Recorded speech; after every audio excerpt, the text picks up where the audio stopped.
Mais importante que negar que a influência existe, dizer não, eu não sou uma pessoa influenciável, é conhecer sobre ela e saber até utilizar ela ao nosso favor.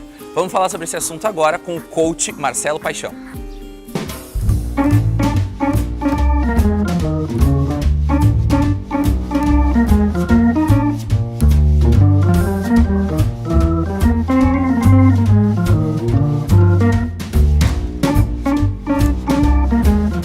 Quantas vezes a gente no nosso dia a dia não escuta: eu não sou uma pessoa influenciável, nada me influencia, eu sou alheio a tudo isso que está acontecendo. Mas às vezes a gente nem percebe que sim, a gente está sendo influenciado e não existe só um tipo de influência, nem só um meio que a gente é influenciado, não. É muita coisa por trás disso. E hoje eu recebo aqui o nosso querido coach Marcelo Paixão para bater um papo sobre influência. Porque, né, Marcelo, conhecer e saber que ela existe, admitir que ela existe, é um passo muito importante para também saber, além de usar ela a nosso favor, se proteger de possíveis influências aí no meio do caminho. Obrigado por ter aceito o nosso convite aqui para conversar no Sinta-se Bem. Eu que agradeço o convite, agradeço a participação aí no Sinta-se Bem, né? O nome já é um nome legal porque ele influencia a gente a se sentir bem. Esse é um comando legal. Já tá influenciando aí. Essa é uma coisa muito boa. Às vezes os programas eles não trazem muita ideia de fazer a gente se sentir bem, então já começa por aí que é uma coisa bacana. Tá? Eu agradeço aí o convite. Eu quero começar te perguntando, porque as pessoas elas escutam a palavra influência e elas já começam polarizando, achando que eu não sou influenciado, pensando assim, influência é uma coisa negativa, é uma coisa ruim. Inclusive, porque sempre quando acontece uma coisa que às vezes não é legal, a gente escuta muito, fulano foi influenciado por ciclano e aí fez tal coisa.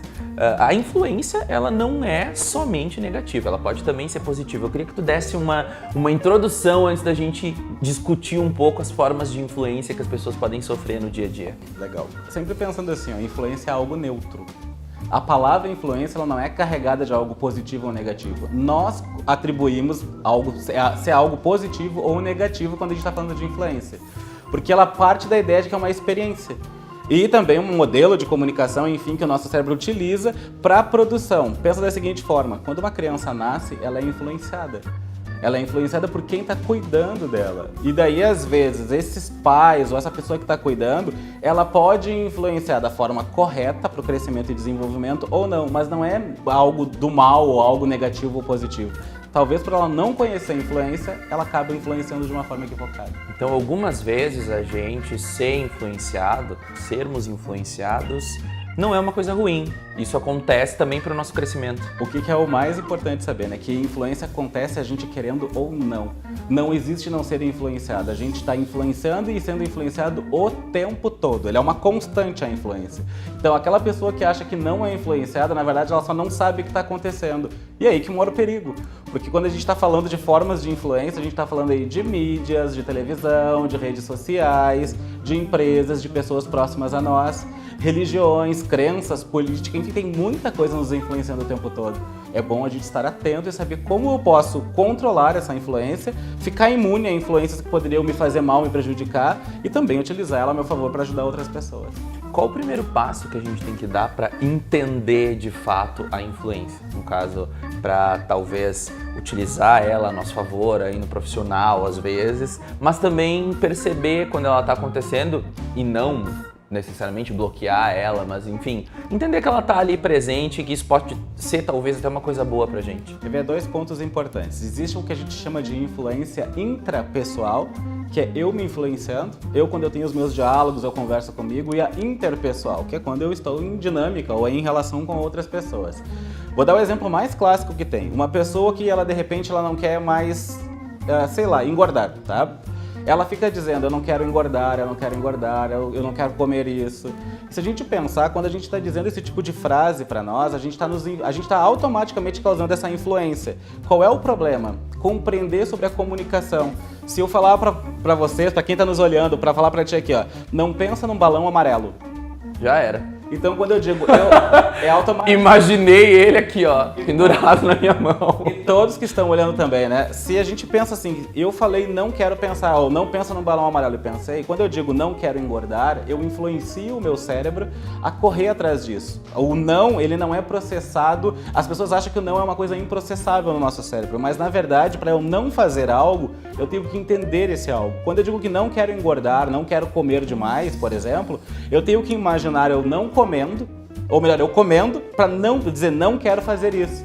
Então, por isso que a gente tem que cuidar, por exemplo, a linguagem. A gente tem que cuidar da linguagem que a gente tem, qual emoção está envolvida com essa linguagem, né? Uma discussão entre duas pessoas, onde uma está influenciando a emoção da outra e acaba causando uma briga, é porque a gente não se dá conta das emoções que estão perdurantes, está funcionando, está em atividade durante uma conversa. Então, se eu estou nervoso e eu estou me influenciando através desse nervosismo, isso faz com que eu me comunique da forma equivocada, aja da forma equivocada. Então, eu já falei duas coisas importantes, né? A intrapessoal, eu comigo, e interpessoal. Primeiro, as duas coisas que a gente tem que conhecer. E depois, dentro disso, a comunicação. Então, será que eu sei utilizar os recursos corretos da comunicação? Então, tem várias questões em cima disso que as empresas utilizam muito bem, outras áreas utilizam muito bem. Uma coisa que a gente tem que se dar conta, além da ideia do não, é, por exemplo, a palavra é super simples. É uma pequena palavra chamada ou, né? Um ou artifício que a gente chama hipnótico chamado ou. Quando eu digo ou eu vou ser feliz ou eu vou ser triste, né? Ou eu ganho dinheiro do jeito que eu quero ou eu desisto. Isso é um processo dicotômico que a gente chama, né? E isso a gente se influencia a acreditar que só existem duas opções na nossa vida, quando na verdade existem mais opções. Então, se eu não cuido recursos da minha comunicação, como eu converso, como eu falo, eu me influencio e eu influencio outras pessoas a também ficarem presos nesses paradigmas que a gente cria. Sim. Estimular o comportamento oposto ao que a gente gostaria, tanto pra gente quanto para uma outra pessoa. É uma ferramenta que a gente pode utilizar, por exemplo, eu estou no meu ambiente de trabalho, ao invés de tentar evitar que algo aconteça ou tentar convencer que as pessoas não façam algo, eu estimular que o que eu acho que deve ser feito seja feito, ou mostrar essa visão, mostrar esse meu posicionamento é mais indicado, no caso, essa abordagem mais positiva da outra versão, do que usar o evitar, não vamos fazer isso, ou não quero fazer isso. Quando a gente diz assim, ó, eu não quero fazer isso, isso é o que a gente chama também dentro da programação neurolinguística de foco-problema e foco-solução. Quando eu digo assim, ó, eu não quero fazer isso, eu não estou dizendo o que eu quero de verdade. Se eu disser assim, eu não quero ser triste, eu não estou dizendo para o meu cérebro, para a minha mente o que eu quero de verdade. Porque dizer o que não quer, eu não tenho uma busca, não tenho um ensaio psíquico, eu tenho que dizer o que eu quero. Um bom líder, quando a gente está falando de processos de liderança, o líder é aquele que produz o exemplo, que as pessoas olham e falam, olha, isso chama atenção, isso eu gosto de ver, isso eu gosto de fazer. O comportamento é uma das bases mais fortes que tem da influência. É por isso que quando a gente está falando assim, por exemplo, questões familiares, o modo como os pais agem, eles são fundamentais para que os filhos comecem a agir igual. O meu filho não come legumes, por exemplo, mas eu como. Isso é uma influência que eu nem estou verbalizando, são os comportamentos. Dentro de uma empresa, com um grupo, trabalhando como um líder, seja ele um líder formal ou informal, que o líder formal é aquele que tem o cargo, que é dito de líder, e o informal é aquele que não tem o cargo, mas as pessoas seguem ele igual. O comportamento dele é fundamental. Então, primeiro eu tenho que ter o comportamento, e depois aí sim eu posso começar a pronunciar. Tem gente que diz assim, né, faz o que eu digo, mas não faz o que eu faço. Equivocado esse ditado, porque ele não serve para influência de verdade. As pessoas vão seguir o que tu está fazendo, pouco o que a gente está dizendo. Então, eu tenho que equilibrar os dois para as palavras também terem esse poder e essa ação. Marcelo, o papo tá muito bacana. Pra gente encerrar, uma coisa que a gente não pode deixar de tocar aqui hoje. Mídia, mais precisamente redes sociais. Em época que a gente está falando tanto de fake news, que isso foi inclusive tema de redação da prova do Enem, aí tudo que a mídia, ou a mídia espontânea de redes sociais produz. Como a gente reage a isso? Percebe, consegue criar algum filtro para perceber que não esteja entrando talvez numa corrente de pensamento que não é benéfica, nem talvez vá ao encontro do que a gente gostaria? Tem uma coisa que é muito interessante de pensar assim, ó. Quando a gente está pensando em influência e discutindo crenças e fatos, a gente tem que entender qual é a diferença das crenças para os fatos. Fatos está relacionado àquilo que é verificável através dos nossos sentidos. Nós entendemos a racionalidade, a lógica por trás disso. Crenças são as opiniões que a gente tem sobre os fatos. Então, quando eu vou lá e olho, por exemplo, uma fake news, se eu não perguntar para mim, isso aqui é um julgamento, isso aqui é uma crença ou isso aqui é um fato? Isso a gente está influenciando o nosso cérebro a ser mais analítico, a fazer da forma correta para não ficar falando bobagem, porque acaba muita gente falando bobagem, principalmente quando elas se deparam e se grudam a um fake news. Né? E replicando as bobagens, né? Que na verdade que é o mais grave. É o efeito manada, né? Então como é que a gente se torna mais imune? Sendo mais analítico, sendo mais crítico. Será que eu sou Maria? Vamos botar, será que eu sou Maria vai com as outras? Ou o Mário vai com as outras, vamos dizer assim? Será que eu sou influenciada de qualquer forma? Né? Será que eu... Ou não, eu tenho uma postura diferente de olhar o que veio e perguntar de onde saiu isso? Quem está falando sobre isso? Qual é a origem disso?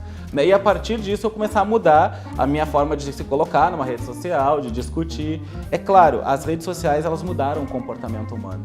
As pessoas têm um perfil dentro da rede social completamente diferente do seu perfil quando a gente está falando pessoalmente com elas. Nas redes sociais elas são influenciadas a falar o que elas querem, a brigar do jeito que quer e dizer então a gente não é mais amigo.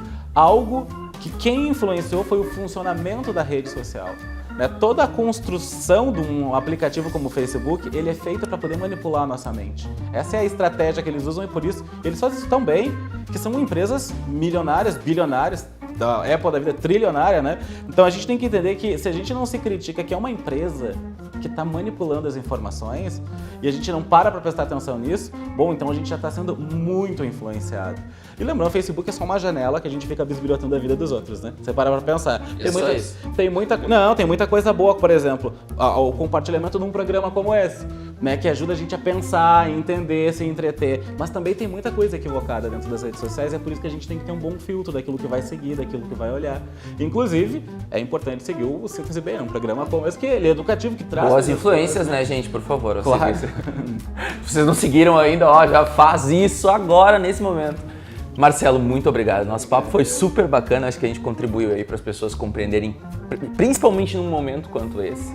Tu entender sobre influência, entender como tu te coloca perante isso, acho fundamental. Obrigado pela tua participação aqui no Sinta-se Bem. Eu que agradeço.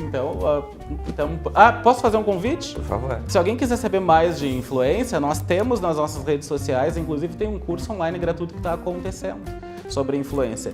Se chama Semana da Influência, a gente já abriu, muitas pessoas procuraram, então possivelmente mais daqui um tempo, mais daqui uns dias a gente está abrindo novamente. Beleza, pessoal, fiquem ligados aí.